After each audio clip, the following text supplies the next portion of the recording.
county board officers and all of that, they take a bad hit most of the time. But you've got to consider as well, there's a huge amount of brilliant people, given free time to that. Much more than players give, Wooly, and I'm probably the other side of that fence and that age gap now to see what they actually do. So... how can you have one rule for maybe one not people? much more than players now. Oh no, without a doubt, only much more they than go players. and sit in a committee every bloody month or whatever. I can guarantee you one thing, I'd much rather go and play a match and take a few slaps into the bargain than go and sit on any committee. Wait a minute, Cheddar, that's because you used to play.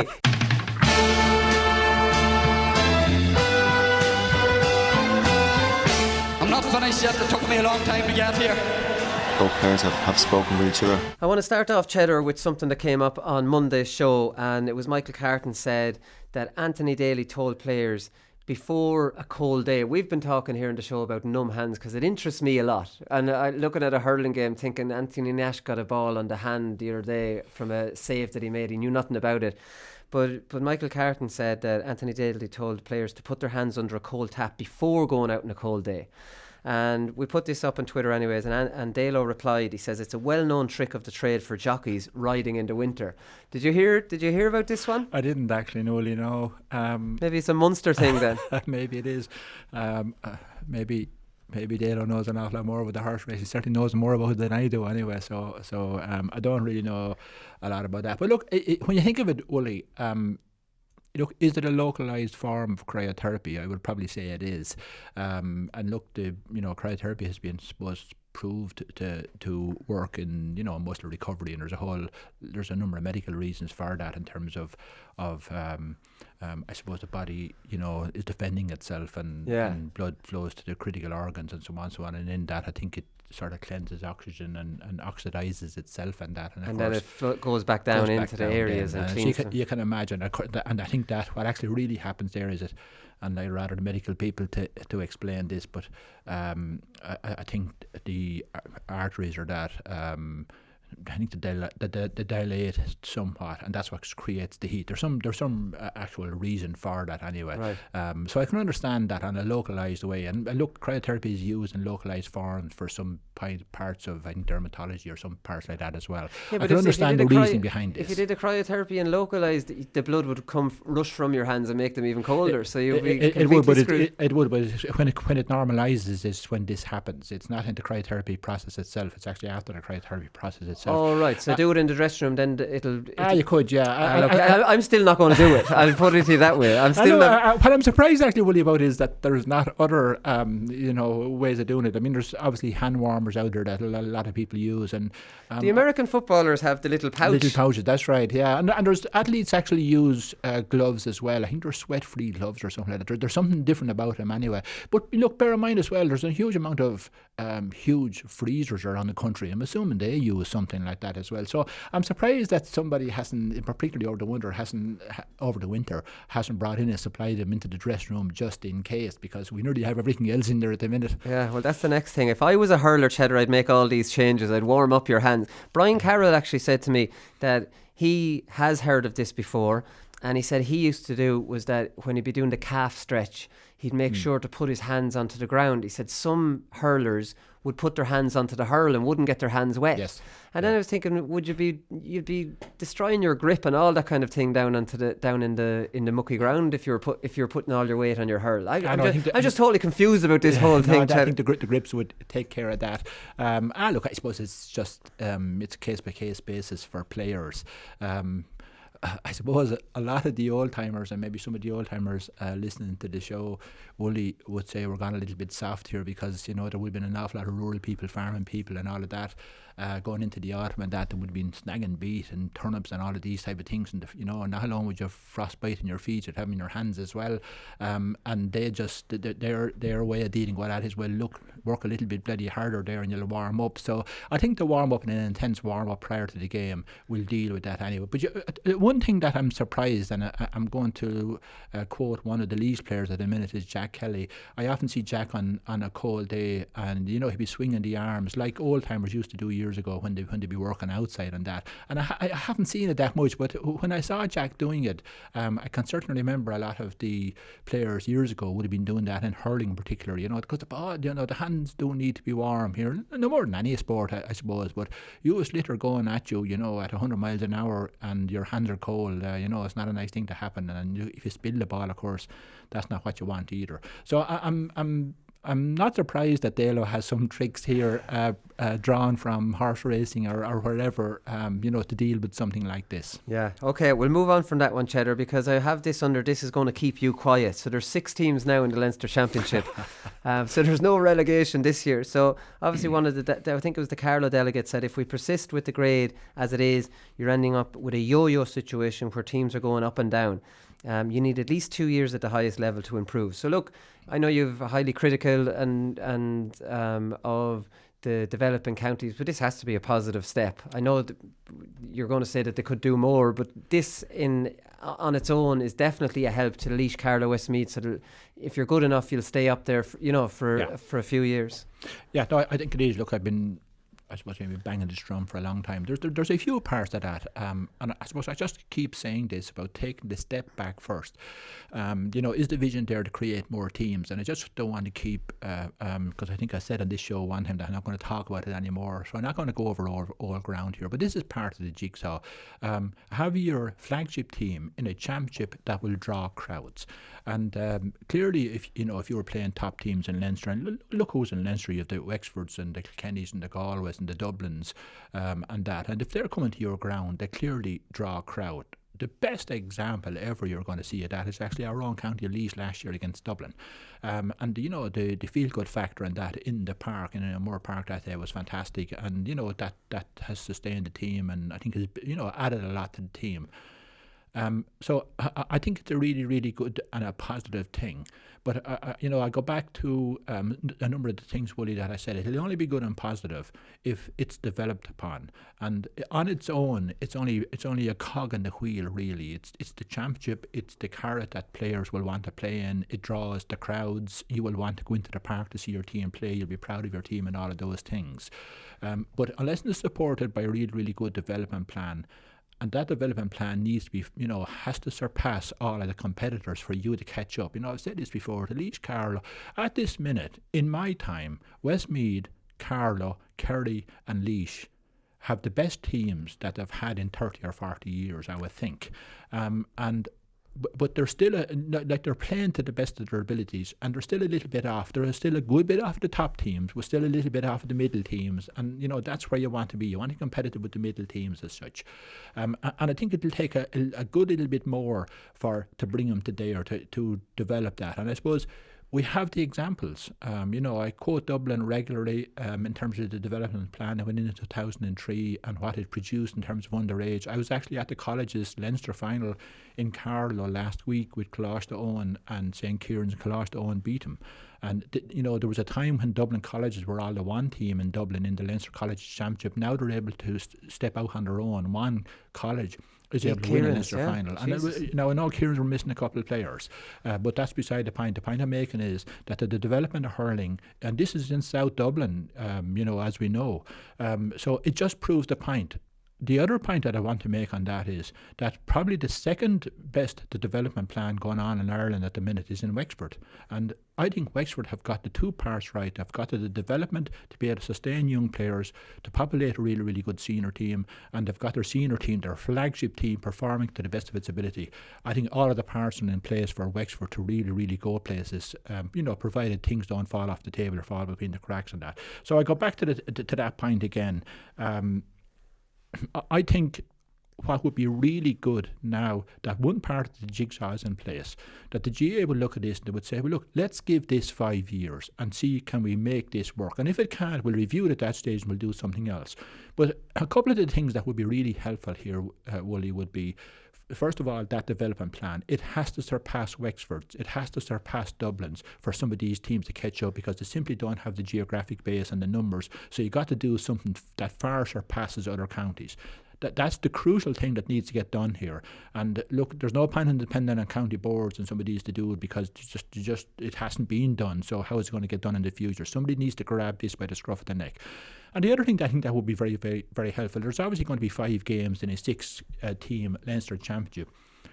Could you give the benefit of the doubt to some of these counties and say, well, look, we'll play all your games at home, or at the very least play 3 of the games at home and 2 of the games away every year, rather than vice versa. I think it might go the other way, 2 away, 3 at home. And I suppose just consider giving a small leg up over this 5-year period, or whatever length of time the GAA considers, to look at this, separately for a 5-year period. And if after that period it didn't work, well, then you need to look at something else, because you cannot move away too much from what Tommy Walsh said about Tullaroan and that either.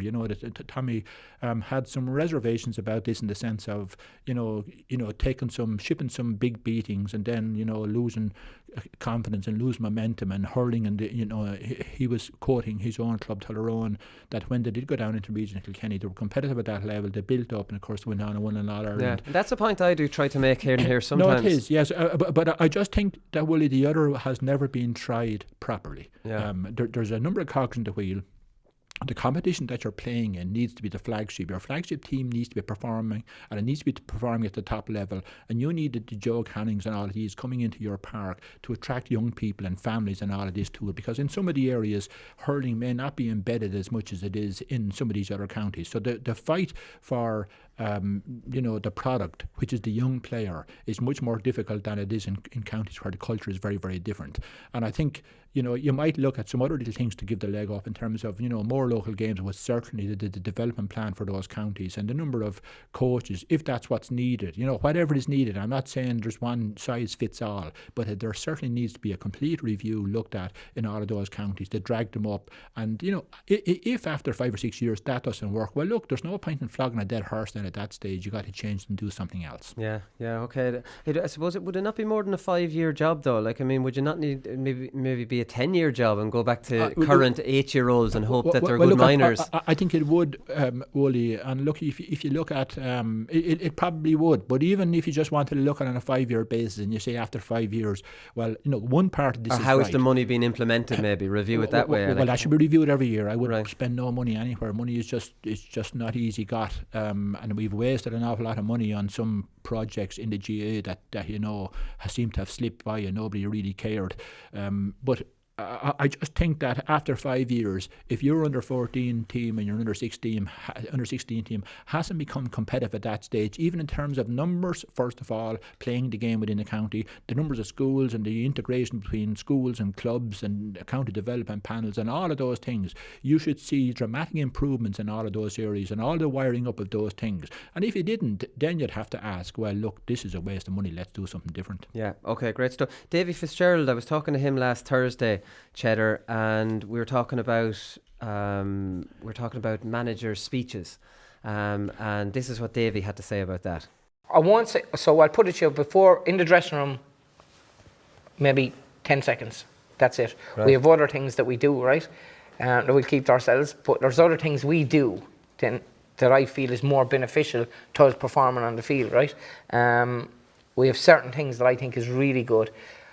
I don't believe that anything you do on the day of a game will change the player too much. No. I believe that the week, 10 days before it is the window.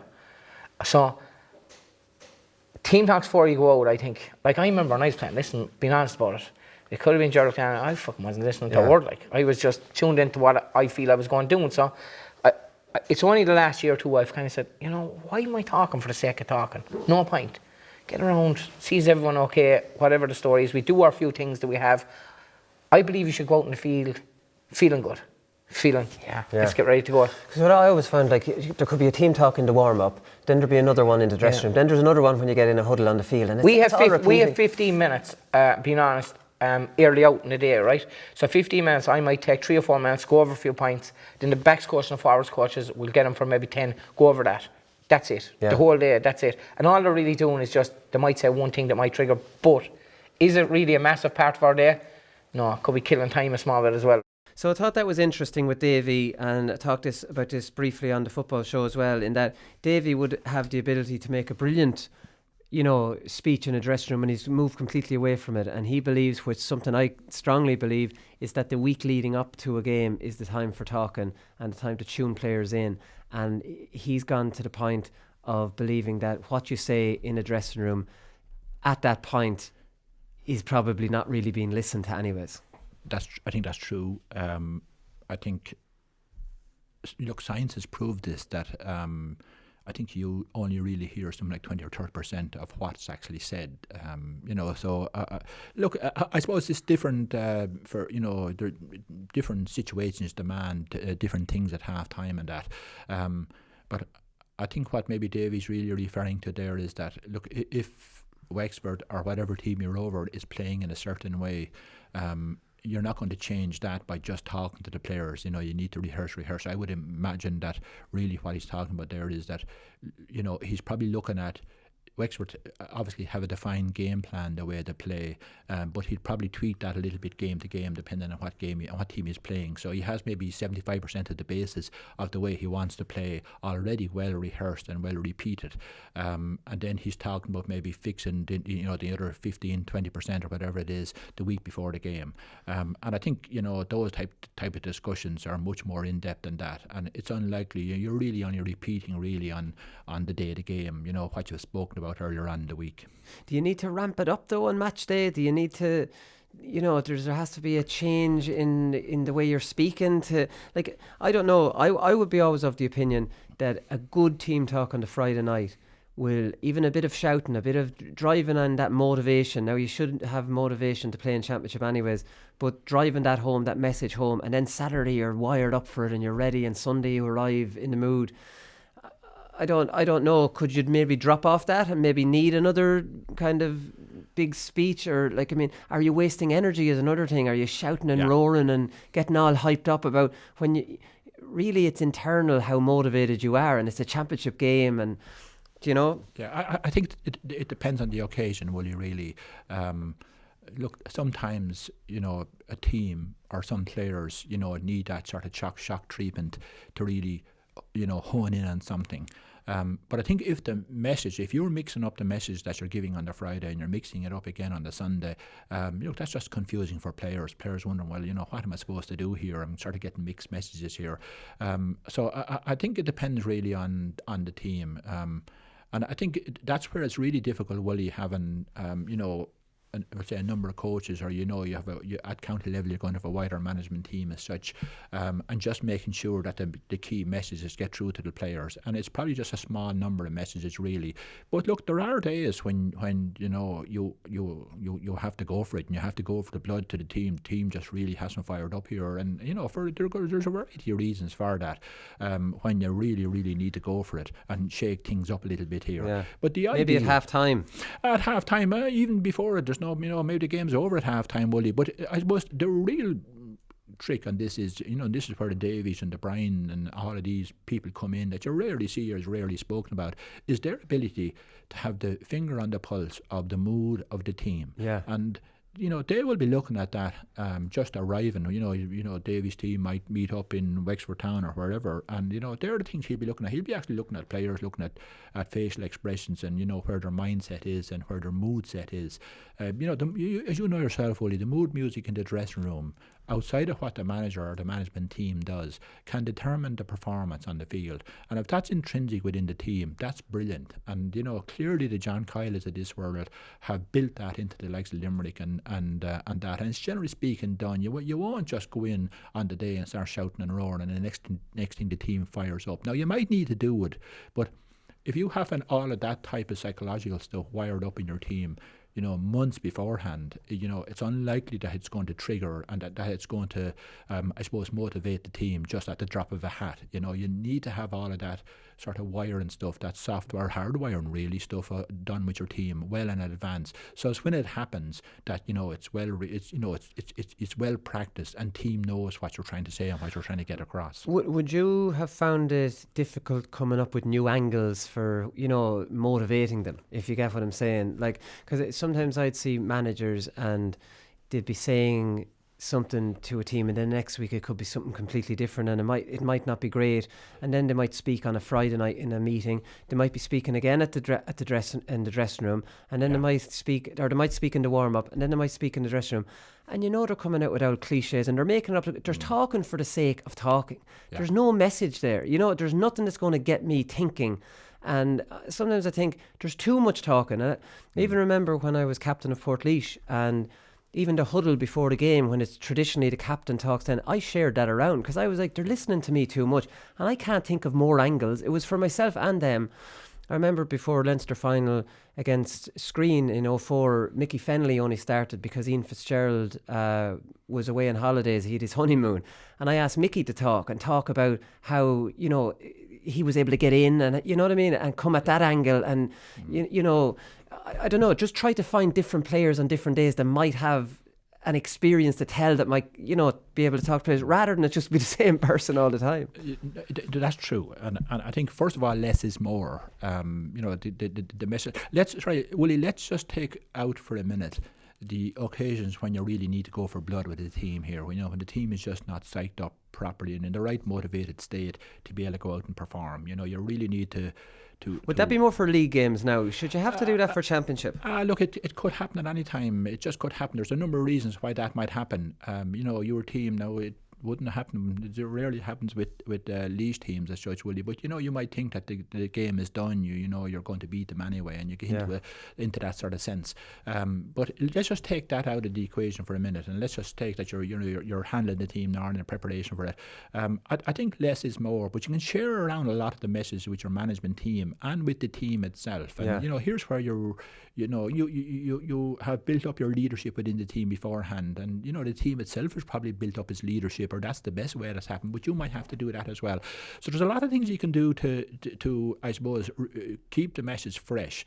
But I don't think, Willie, you can go along and say one day, we're going to play in a certain way, and this is the way it suits our team, and then suddenly 3 weeks later you're going to say, oh no, we're going to go a long ball game, or we're going to go something different because this suits our team. I don't think you can do that, and I do think that the message that you give to the team is hugely important, but really at the end of the day, the message you give the team is only the same message that you're giving them in the training field. Like your rehearsal of your game plan and the way you play and the method of play has to be the same message that you're verbally giving the team the day of the match, and that as well. And I would say less is more, and sometimes I'd much prefer the likes of Brian Cody and people that have performed in much higher performance games and have much more experience of that than I have at a much longer time. So just take Brian for a minute. I mean, he's managing at the very, very top level at actual peak performance every day for over 20 years.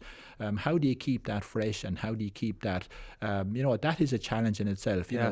Certainly Tyrone manager Mickey Hart, must be in the same. Because no matter how. I would say one other thing. If the message is the right message, it's always the right message, Wooly.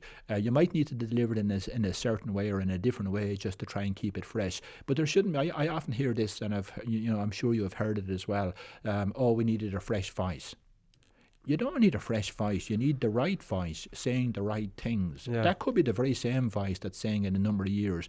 And if you feel that you need a fresh voice, is that not just a crutch for your own performance? Because if you're getting the right information, you're getting the right training and all of that, is that not the ideal situation? And if you look at that to a certain extent, and maybe you look at it at soccer and you look at Ferguson, I know he nearly keeled over in the first year or two, but after that he was there for a long period of time with a certain way of managing, which obviously was the right way because he had success. But he's a great example, because Roy Keane, even though they obviously fell out, said about Ferguson's greatest quality as a manager is knowing the right thing to say to the players and reading the dressing room at crucial times. Yeah. No, I agree with that. And I think that may very well be Brian's. I'd say Brian Cody would be similar to that. That's obviously a spirit. And obviously a lot of other things, judging players, great judgment of players and their ability knowing to a good player, absolutely, yeah. But it just, when you narrow it down to that part of the performance wheel, I suppose, just knowing what triggers players. And, the other side of it is, you critique in private and you praise in public. I think there's some little sayings like that. I can't actually think of them at the minute. But how you handle players, some players just simply need that kick up the backside, and they actually wanted to get themselves properly motivated. Other players hate that, and they like just a little bit of time left to themselves to gather their thoughts and that. And sometimes you get that wrong, down to the extent, Wooly, that these are little learnings that we all go through. The minute before a game, the exact minute before a game, I just think that players like to gather their thoughts at that stage in terms of the jobs that's in front of them, rather than just going through a very intense warm-up or something like that. So look, it differs from team to team, it differs from player to player, but you sort of need to sort of know that, and I think that's what makes great managers great. Yeah, no, I'd say you're probably right. You were in Nolan Park last week. Brian Cody said about Leash after the game, he says, look, we all saw Leash last year and they're going to be a step ahead of that this year, which was a nice compliment to get from Brian Cody. How did Leash perform against Kilkenny? I thought they showed great spirit, Willie. They got a couple of... They should have converted a couple of goals earlier on, which would put them in a good driving seat in the first half. Now, Kilkenny were the better team probably throughout the game, but I really admired Leash's spirit. They fell a little bit behind, they stuck with it, they just kept doing the right things, had good spirit about them, came back out in the second half and really fought hard to get back into the game and pulled it back to a dangerous situation for Kilkenny to be in. There was a strong wind, was there? So I don't think the wind though was. I think it was the spirit of the performance, right, Wooly, rather than the wind that was there. And I'd have to say that I thought the application and the fight in all of the players was good. And they're down a number of players. I don't want to talk about the players that are not there, but they're down a number of players that are injured in that as well at the minute. That would certainly strengthen the team. And I'd say Eddie was quite pleased that the game was in Nolan Park. I think Eddie was probably a little bit disappointed really that when Leash did pull themselves back into the game in 10-15 minutes into the second half and put themselves in a good position to really have a go at Kilkenny, I'd say he might have been a little bit disappointed at that stage they didn't recognise that and just go for the juggler at that stage. But I think it puts them in the fact that the game was there and gives them good experience for the championship and that as well. Yeah, Jack Kelly came on and John Lennon came on before half time, so that maybe improved their start of the second half. Yeah, I think they are getting fellas back. The team has more of a look about it than from last year than it did early in the league. I think the experience of last year certainly stands to the team, and I think the team is still in an upward curve. I think Kilkenny had started off with Walter full forward, and I think that they deliberately put him out in the wing and put the Greg Ballycallan man in full forward, very, very, very quick player there. I think that caused Leash some problems. Billy Ryan, I could just name slip my mind for a minute. And that pace through the middle caused Leash a couple of problems around that time. And, Leash fixed it, and I was quite happy with their spirit. Now, you cannot just be happy having been beaten by anybody. I know that Kilkenny doesn't care who you are. You've got to have that mindset that I'm going to have a go at whoever is in front of me. I'm going to take them down, or I'm going to give it a right rattle. And I thought Leash did, and I think it served them well for the championship. Right. Okay. Eddie Kerr was in the news this week, Cheddar, and Eddie always has he doesn't hold back with what he thinks, anyways. And let's just say he's old school in his thoughts. But listen, I'm a traditionalist, so I find myself agreeing with him sometimes. And he was saying, I counted 20 people on the field that shouldn't be on it, from wear furners to physios to doctors to water carriers and fellas with towels to dry the ball and all that. Grand.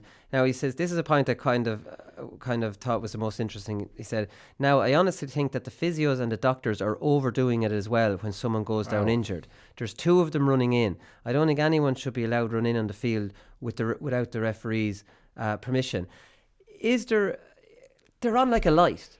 Sometimes can they be on for something that's too trivial altogether? Or like what's the situation like this? You see them sprinting on and there's the 2 of them. Like, I mean, it's not a head injury. It's like it could be a finger injury that, like, you could walk over to the line. Like, should they be running in, interrupting play for injuries that are not necessarily serious? Or who judges whether it's serious enough for them to run in or not?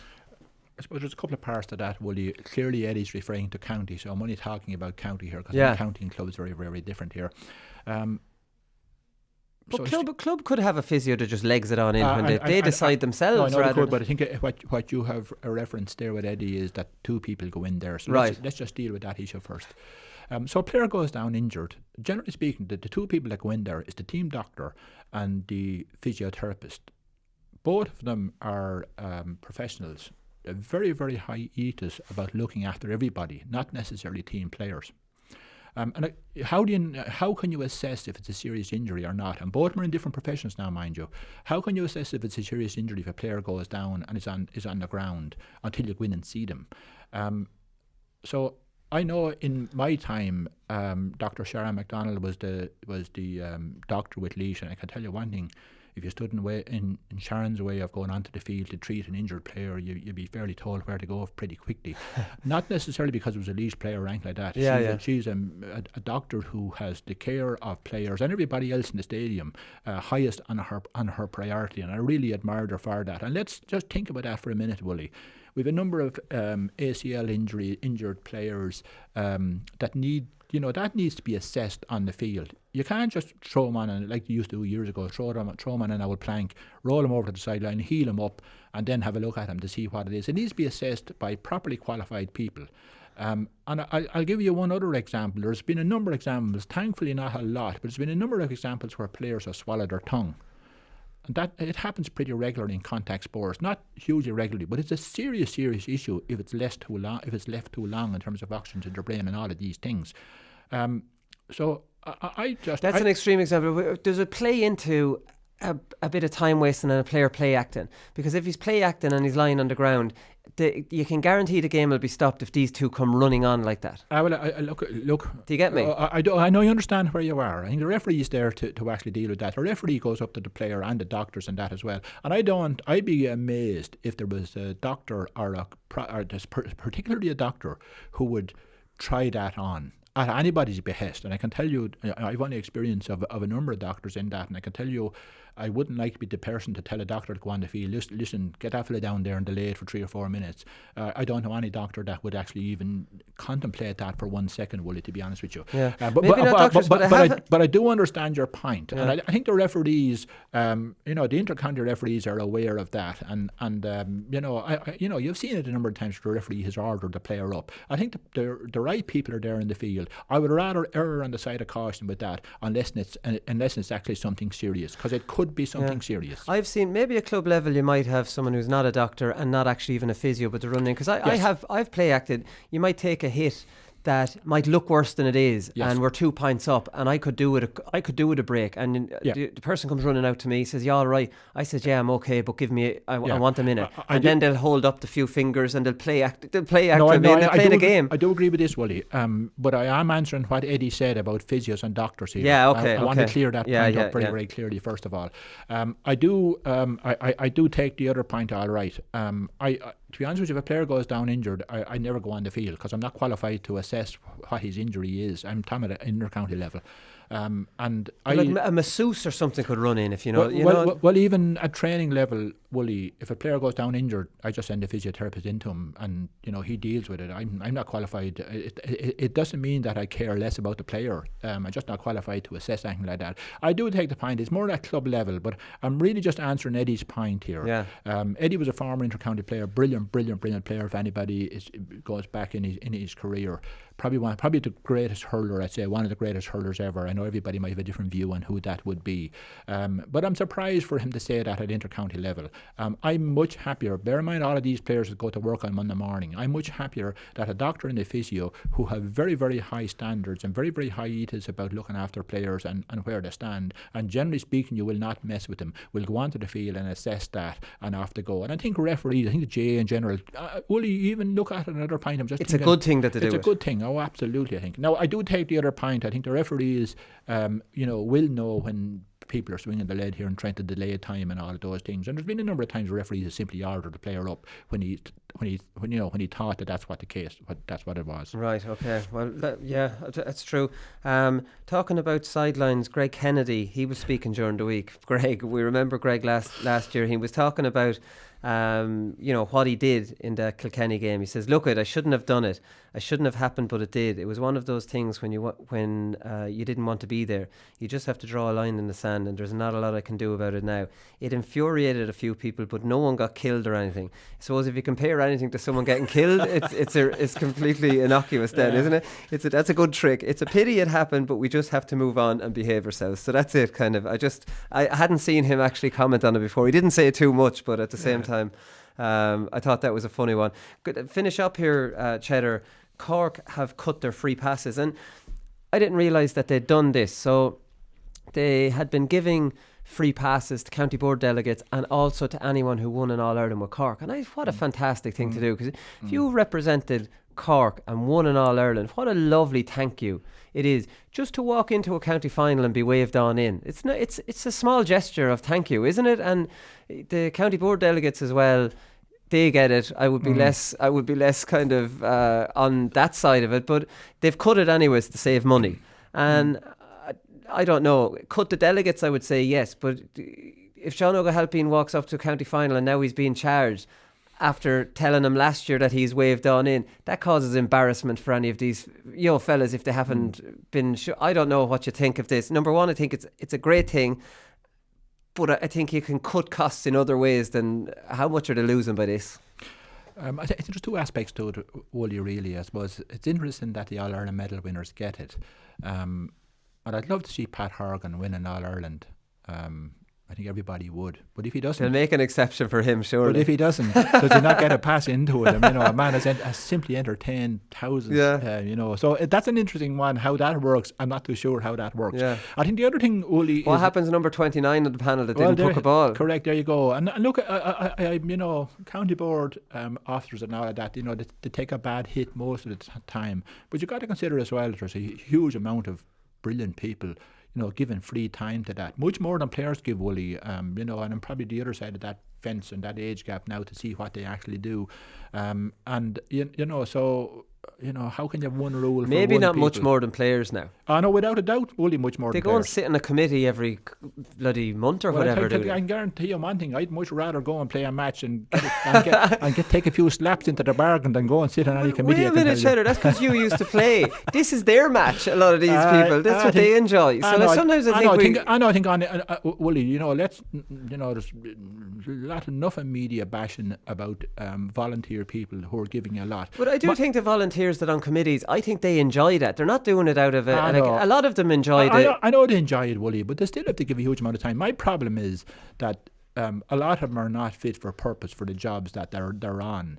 And maybe that's what happens. Maybe because there is so much time involved in it and you have to commit so much to it that the people that could make a huge difference to our organisation, either at club, county or national level, don't get involved. That's my real difficulty. And I certainly, there's an awful lot of people involved, even with teams and with county boards and all of that.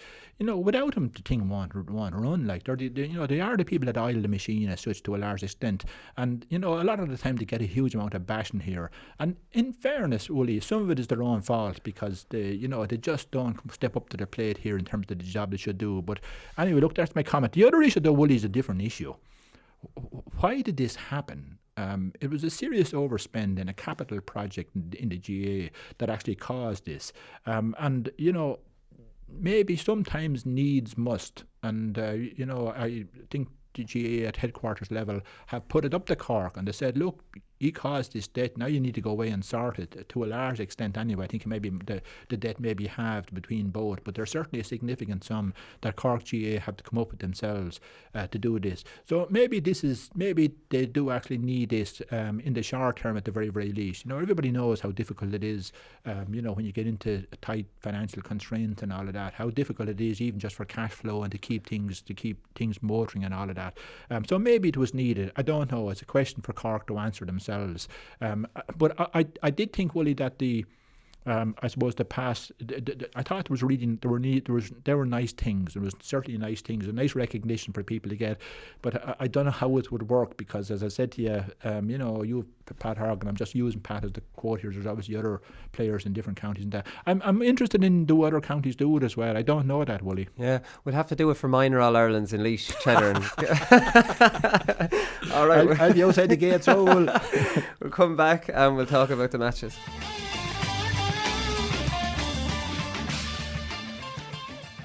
All right, so this should have been quarter-final weekend, Cheddar, but obviously these are all deferred games that are going ahead. Some Cork or Limerick and Waterford doesn't really mean anything, so we won't spend too much time on that. That's just to decide who actually tops the group, maybe. But they're both through to quarter-finals as far as I can see. The big one of the weekend in Division 1A is Galway taking on Tip. And this is, as Liam Sheedy says, he says, I don't think any game on March the 8th is a huge game, but look, it's a knockout game, and what I would probably consider a preliminary quarter-final. It is exactly that. It's a preliminary quarter-final. You win it, you're in the quarter-final, you lose it. And the big thing about Cork, we talked about this Monday, Cheddar, Cork have a 10-week break now to the Munster Championship. Tip and Galway do not want that, neither do. So there could be a bit of bite in this one. I think Tip won't mind, Willie. You just asked that direct question. I think it is very, very important to Galway. Look, if you were thinking, what are the things you sort of need to have pretty right going into the championship? Clearly you need to have a broadly settled team with players with a method of play sort of well known by the players, and all of that sort of wiring up done. Certainly some confidence in the team that they have the ability to go the whole way here, and they're the sort of the fundamentals that you sort of need to have in place. You'd have to say obviously the Tipperary have all that, yeah. They have all of that, and they've probably added some players to the panel as well that's going to put a little bit of extra pressure on them, and that they've a lot of things right. Do they need to go into a quarter-final, semi-final and final to build momentum? I just don't think they do. Now, you don't want to be throwing away matches. I've said this, I don't want to contradict myself for what I've said here before. Of course they need to go out with a winning ethos and all of that, and I've referenced Brian and Kilkenny, when they were at the height of their powers, they just wanted to go out and win everything, and that was the culture then that was in the group. It is more important to Galway. I just think it's more important to Galway. Clearly the game is in Pure Stadium and that. I just think that the need is greater there, the new management in, everybody needs to get to know each other here. I just probably haven't seen enough of Galway at the minute to just look at the playing in a slightly different way than they did. So there's a lot of things here that Galway they could do with a couple of more games just to road test what they're trying to do here. Even though you'll play challenge matches and all of that in between the league and in between the championship, but nonetheless it's good to get these competitive matches where there is something at stake. Yeah, definitely. So Dylan Quirk was the big kind of story from last week, and he won performance of the weekend on Monday, and then I was looking at him. He was on the under-21s and he played wing back for the under-21s in 2018 when Tip surprised Cork in the final. They got a last minute goal. He was wing back on that. He plays centre forward for Clonulty Rossmore, and they won a county title in 18 as well. And then he had a terrible sickness. So they won the county title in 18. Then he was called into the panel with Liam Sheedy. And then he got a sickness called myocarditis, right? I'd never heard of it. So here's Dylan explaining what it is. The lining of your heart gets swollen. It comes under stress. It can often happen when your immune system is low. I collapsed at home one day after work and I went down to hospital, and after a good few tests they eventually found the problem. I had to avoid physical contact, so there was no training for 3 months. I collapsed, and then I came back after 3 months and I collapsed again, and I was taken off in the ambulance again. That's why he took a break for all of last year to get himself back right, and then he came back with the club last year and he got shingles. So the poor fella's had a terrible run. He had a nice interview on the field after the game where he spoke completely naturally and relaxed, and I was thinking, this fella, you've Jake Morris knocking on the door of this brilliant six forwards that would be hard to see a way in. We haven't heard anything from the Bonnermar or where his recovery is, and it just looks like Tip are developing that brilliant 15 and also a brilliant 5. That's true. They've exceptional forwards and exceptional stickmen, Wally. Look, I coached a little bit down in Tip a number of years ago, and they always had them, and you have to give huge amount of credit to Liam and Michael Ryan before him for sort of pulling it together in Tipperary, because it's not that long ago, maybe even after Nicky's time in Tip, that they just didn't seem to be getting it all together. There was never ever the question that the raw material wasn't there. It always is there. I have said this a number of times, that that the mid division in Tipperary or the North division in Tipperary, if there were a team on its own or a county on its own, without doubt would have played in a number of All-Irelands and maybe won a few. There's that level of quality. I think there was a time when I was in North Tip, there was maybe 18 senior teams, and there were, it was knockout. It wasn't, we weren't just making up teams. Right. So there was a huge amount of those quality players in Tip. And look, the same's in Galway, and the same. This is why they're able to, I suppose, sustain performance and be at the top of the tree year in, year out. Kilkenny the same, Cork the same, and Limerick is getting to that stage now as well. So I'm not surprised about that, and I'd say Liam is delighted about that. Because there is still a fair little gap from being a real inter-county performer that can really, really change things in the team and that can really influence a county team at that level, versus still being a great player. There is that extra about him, I think. Some of these are very, very young. I mean, you just said, Wooly, that he's under 21 just a couple of years ago. He's still a very, very young player, I suppose, learning the trade really here. As Brian Cody said about Tip one time, they ain't going away anywhere. And I think that's the real credit to Liam and to Eamon O'Shea and to Michael Ryan. I just keep saying that. People seem to forget that Michael Ryan won an All-Ireland with Tipperary. And it's just getting all of the parts of the system together, performing in the right way to go away and win All-Irelands. And there's going to be nothing easier. Even having said that, bear in mind last year, Tip were well beaten by Limerick Limerick in the Munster final. So there's no guarantees of anything here. This is dog-eat-dog stuff. Sure, the thing about Tipperary, and even from their own fans, they were hammered by Limerick and then weren't overly impressive against Leash, and nobody fancied them then. Yes, that's true. You can light a switch in Tipperary and they can go from looking unbelievably good to not great. That kind of. But I think Liam is playing a smart game. There's no talk of Tip. I was saying that on Monday. Yes. They're completely flown under the radar in the league. And Liam Sheedy is consistently saying, look, it's only February, full of storms. This isn't the time of the year. He's building this up. No, he is, Willie, but I think it's very, very... Well, it's not easy, but it's an awful lot easier when you have an experienced team. The experienced team, as you know, Willie, know when to switch the light on and switch the light off, and they won't switch it off, but they know when it's off, and they know when, and we spoke about it a little bit earlier about how they motivate a dressing room. Well, when you have players with 2 or 3 All-Ireland medals over a period of 10 years, and and they've minor under 21 as well, and they're maybe late 20s, early 30s, very, very experienced. They just know what it takes to actually get over the line. And so I think Tip are going to be serious hurlers, and I think if Liam does put in 1 or 2 players, the likes of Dylan, and incidentally, first of all, I'm just delighted from Dylan's health perspective that he's in back in good health. I mean, what you've explained, obviously he's very, very serious health-wise. So it's just brilliant to see him back hurling. And when you think of it, Clonalty were county champions 2 years ago. I'm not too sure if they have. I know the Hammersleys were there on the Tip panel for a while, very, very, very good players, and that just tells you, you would like to Timmy Hammersley, who was fantastic hurler at Fitzgibbon and everything else, but probably just didn't nail down a position at length on Tipperary. It just tells you the strength and depth and the quality that's in a county like that. So just look, a final call on that. Brilliant to see Dylan Quirk back in good health and obviously enjoying his hurling. Yeah, Galway on the other hand, they look very strong at the back. They look to have a lot of options at the back. They look like they have a new half-back line, Pádraig Mannion, Shane Cooney and Fintan Burke, which is absolutely solid. Johnny Cohen has to come into the backs. Dottie Burke has to come back. Gerard McInerney played pretty well at full-back on Shane Kingston, which is a very tough man to mark. What I see the problem for Galway is up front, in that Niall Burke wing forward, this is their team the last day, Niall Burke wing forward can be brilliant or can be hit and miss. Conor Cooney, a little bit inconsistent the last 2 years as well, form-wise, since he won the All-Star. They have Brian Concannon, hit and miss. They have Jason Flynn, unbelievably talented, hit and miss. They have Conor Whelan, who is consistently excellent. They have Joe Canning to come back, who's consistently excellent. They've taken Cottle Mannion out of the forwards to go into midfield, and he's brilliant there. But outside of Conor Whelan and Joe Canning, can you see consistent performers for Galway up front? I think obviously that's the biggest.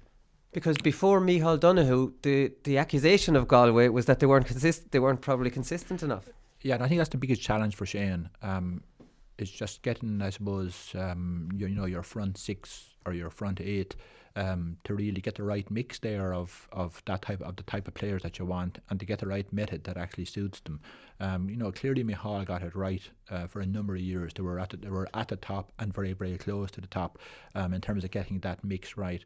And they have some incredibly skilled hurlers and incredibly skilled players that would have won man of the match in a number of All-Irelands. Are they 3 years in a row minor All-Ireland winners? Yeah, there's no one coming up after that. That is surprising. That is surprising. And what always surprised me about Galway is that the club scene there is very, very tough, and it's tough hurling. But and you would think then that in that environment that young players, coming up, would be able to handle that. But a lot of the players that come into the Galway team are incredible stick men, but maybe not able to scrap out and grind out the game when it's sort of going against you. And that always sort of surprises me, because one obviously contradicts the other. But no more than Cork, no more than Tipperary, no more than Kilkenny, that they have a huge amount of real quality players. If there's no other sign, they've been in a huge amount of Club All-Irelands. I know they have a different pathway to it, but they're still there. And it's just getting that mix right.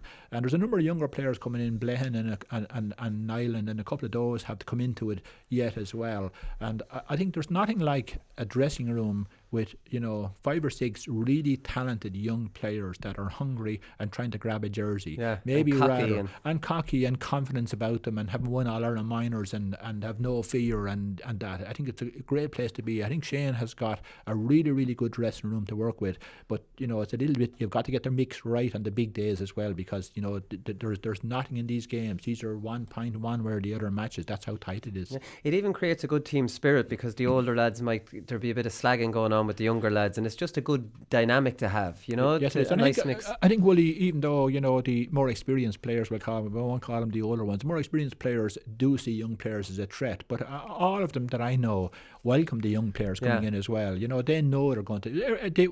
Everybody in the dressing room knows we need everybody in here playing at their very, very best for me to win an All-Ireland, let alone for their team to win an All-Ireland. So I think Galway have a lot of things really, really good, and they've obviously a fairly serious backline. When Galway fire up in that backline, as they did in Kilkenny in Nolan Park last year, they're a serious team.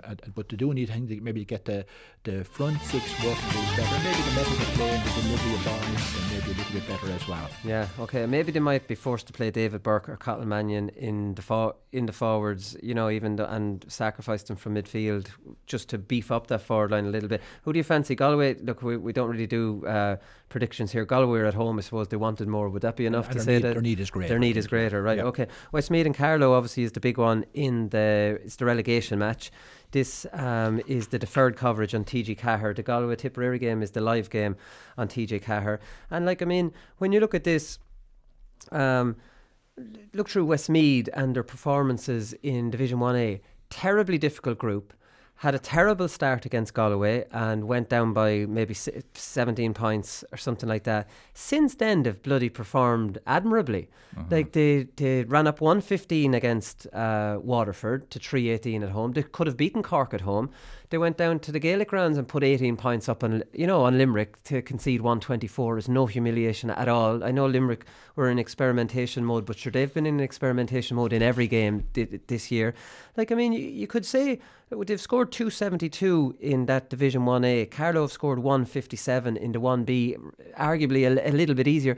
Westmeath, even though nobody's talking about them, and they were thrown to the wolves. Yes, they were. They've done all right, haven't they? Yeah, no, they have, without a doubt. I've said this earlier on. Well, look, this is broadly the same Westmeath team for maybe the last 5 or 6 years came off a very, very good minor team and off an under-21 team that beat Kilkenny up in Westmeath, up in Mullingar.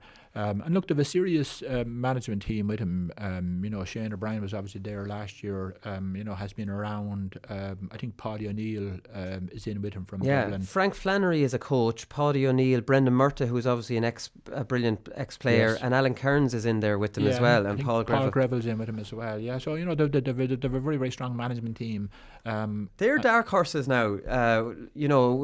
Definitely they must be favourites for Joe McDonagh at least. Yeah, look, you would think so. And they've Owen Price back with him this year as well. I think he was away last year for a while. A real dynamo player. Sort of one of these players that really makes a team tick. But I think over the years, Westmeath, even though in a lot of the years might have shown better form, I always find Carlow tough to crack. Right. This is big time really for them, because if you win the Joe McDonagh fine, at least one of your competitions, then you're playing at a high level and so on. But staying up here is really, really important.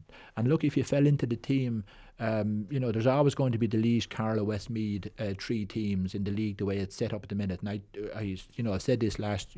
I just don't know why it was changed around like this. Clearly, just to suit the top 6 or 7 teams, or maybe the top 3 or 4 teams. And Westmeath were thrown to the wolves here, but they've had some solid performances, and they can certainly take some heart from the Cork game in Mullingar. And I just know to my cost, Wooly, that Mullingar is a fierce, difficult place to go and actually play. Just your own team playing. And they won the toss to get home advantage for this, Westmeath. Yeah, and I just think clearly Carlow with Jen Mullins and with everything, they're at a sort of a crest of a wave where they are as well. But I just don't know. I just think that Westmeath in Mullingar are very, very difficult to beat. This will be obviously hugely competitive. This is not just a dead rubber or anything like that. But I just think that Westmeath might just have enough there, enough to tie down Carlow and to go and win the match. Maybe just purely because it's in Mullingar and it's so difficult to play in Cusack Park. Yeah, Shane O'Brien said it's clear for everyone that we're going in the right direction. We've made massive strides from a 17-point hammering. So, it seems like the trajectory of theirs is up, and even though they're losing, nobody expected them to win any of those games, but they're performing well. They've scored 272, Carlow have scored 157. Carlow have scored 157 and Marty Kavanagh has scored 32 points of that. And Marty didn't, I'm not sure Marty played much against Wexford. I think I'm not sure, maybe he was injured. But that's a huge chunk of that. There's no James Doyle, who is so brilliant for St. Mullins. He hasn't played in the league yet. Now I need to find out what's wrong with him, or will he be back for the championship, or what's going on, because they need him. The obvious thing to say is that they're dependent on Marty Kavanagh, but it's the truth, isn't it? And if he's held down, you could say, obviously down through the years you could say that Westmeath are dependent on Killian Doyle, but he's missed 3 league games, so they've been performing well without him. I think every team has a marksman as such. You could take Pat Horgan out of Cork or take Noel McGrath or somebody like that out of Tip. You might say the same thing. Carlow have more than that. And they have an outlet ball to the likes of Seamus Murphy. They could do with James Doyle. I rate him very, very, very highly. So you're talking about 3 forwards there straight away, and Noel, and they've decent forwards. I think probably where they are at the minute in that in that division as such, you're probably playing a little bit more defensively. So I'm not surprised that the scoring is as it is, because you just simply need to get performances every day, and rather than just getting beatings for the sake of being very open and leaving yourselves very open. The thing I worry a little bit more about, Wooly, would be that a lot of their players are going around they're going the full circle of the year now playing. I mean, the Leinster Cup final was played in December, whenever it was, so the chances of getting the right type of break, even the physiology of all of that, might affect them. And it's not that you can, I think Marty come on in that match actually, it's not that you can rest 3 or 4 players like the big counties can, because if you rest 3 or 4 players obviously against Tipperary or Cork or Limerick or some of those, you know what's going to happen. So that's the difficulty really for Carlow. Their club has been in the Leinster Club final. There are only 4 senior clubs in it, and I think they're actually drawing all from those 4 clubs, or maybe even 3 of them. So their players have done a lot in the last 12 months, and now they're going to have to work hard in a relegation final here again. You know, so they've just a lot under their belt recently. Yeah, and obviously they might have to change the way they play for this game, where Yes. they think they can take them Yes, on without a doubt. in a which might not be easy as well. And I just say, look, I'll just talk about Westmeath for a minute. You know, Westmeath have some players, and I've said this about all of these counties, and I know these counties really, really well. Shane Conway from Kerry, Tommy Dial from Westmeath, and, you know, probably at different times Angus Clark. There's a lot of these, Marty Kavanagh, James Dial, a lot of these players would challenge any top county to get on it. The problem is they just simply don't have enough of that really quality in every position. And that's the real challenge for them. Yeah, Offaly Antrim is the other big one. This is a really big one. So if Offaly beat Antrim, they'll go through, even though they've lost to Kerry. There'll be 3 teams on 8 points and they've better points difference, which would be very unlucky on Kerry, if we're being honest. And Offaly have struggled to beat Meath. They've lost to Kerry, and I think they've beaten Mayo and somebody else. Do you know, like, I mean, it's almost like Kerry deserve it more, but that's not the way it's going to work out. You know, if they all end up on 8 points, Kerry haven't run up a big enough scores. Antrim, on the other hand, have beaten everyone they've played, including beating Kerry away by 6 points. So, like, I mean, on paper they look like they're going better than Offaly. It is in O'Connor Park and they have to travel, but, like, I mean, it's difficult to know how to call this one. I was talking to Brian Carroll, and he was talking about the changes that Michael Fennelly has made, and the biggest one that they've made is they brought James Dempsey, their former goalkeeper, out of retirement, and they've put Owen Doyle, who was their goalkeeper last year, out the field. So he scored 17 points last week, 13 frees. Owen Doyle out the field, and Shane Dooley's obviously injured, so he's on the frees and everything. So, like, I mean, he says that's the big thing. Hard to know, you know, about, you know, an exact style. He said that, you know, Johnny Kelly's influence is like they're playing a little bit more, you know, possession-based game, but nothing major, you know, not to the levels of Cork or anybody like crazy like that. Yeah. First of all, James Dempsey was a brilliant goalkeeper, and he's still a young man. It's not that he retired you know, in his 40s or anything like that. James Dempsey was a fantastic goalkeeper, probably was one of the best goalkeepers in Ireland. You know, I will say, if you were to look at goalkeepers, you would say maybe the top 3 or 4. He was certainly in that group for a number of years. The other person you mentioned is actually Owen Cahill, rather than Owen Dial. Owen Cahill is the goalie for Burr, but plays outfield for Burr, and is probably their most dangerous forward. And has, I'm pretty, you know, he was in goal, I think, for Mary I, but, you know, has regular outfield experience and is a very, very, very good stick man and a very, very, very good forward in that as well. And I think if you look at Offaly, you know, they obviously started off a little bit ropey, but you don't know where they were. You know, Michael Fennelly may have identified that fitness for Offaly was an issue that he needed to get sorted earlier on, and that they were in, you know, in the middle stages of a very, very hard fitness and a very, very hard stamina program and so on. But they had a really, really good win the last time out against Wicklow, I think 429 to 214 or something like that. So they may very well be finding form here at the right time. And, you know, obviously the game's in O'Connor Park. I'm surprised they didn't bring it over to Burr. That the game's in O'Connor Park and that as well. So they've a little bit of momentum going behind them. But, you know, maybe Antrim have as well. I think Darren Gleeson is over Antrim, the former Tipperary goalkeeper. You know, I'm always surprised by Antrim. There's a huge interest in hurling in North Antrim and in the Glens and around Belfast now as well. I'm glad to see that there's a development programme for Belfast going on at the minute. The problem I always see with Antrim, and, you know, I'm saying this with, you know, having a lot of experience of them and knowing that they beat us a number of times, that they just, some of the times they never seem to be just all really pulling in the right direction and all really in, you know, on the one page. I hate those cliched sayings, but when they are, and when they have spirit in them, they're a serious team, and they look to have it at the minute. Yeah. You know, obviously it's a crucial game here. Antrim win and Offaly stay where they are for another year. It'd be a bit of a kick in the arse for Offaly, really, wouldn't it? Because they put a good management team together, and for them not to come back up out of that division immediately would be a bit of a knockback for them, right? And not even to, like, they wouldn't even be making the final here. No, that's the thing. Like, and it's a big issue for them, because, you know, it just with Michael going in and with Johnny Kelly going in and that management team going in, you know, you'll always get the bounce to start with, particularly with, you know, people of that calibre. And I say that guardedly as well. Offaly have had serious success for 30 years. It's not just necessarily that Michael Fennelly is going into Offaly and he's going to raise the boats here. Offaly hurling was top of the tree for a long time here. But sometimes you get that bounce from a management team coming in. But you've got to sort of, win things in their first year as well, or, the bounce can just sort of ebb away a little bit on you. So I think it is a huge game. You could get stuck in 2A and you were stuck there, and, that ends up then being your standard, your performance. And I've said this a number of times about Offaly before, because I suppose it's what I experienced when I went into Leash initially, was just there was just a complete lack of ambition and a complete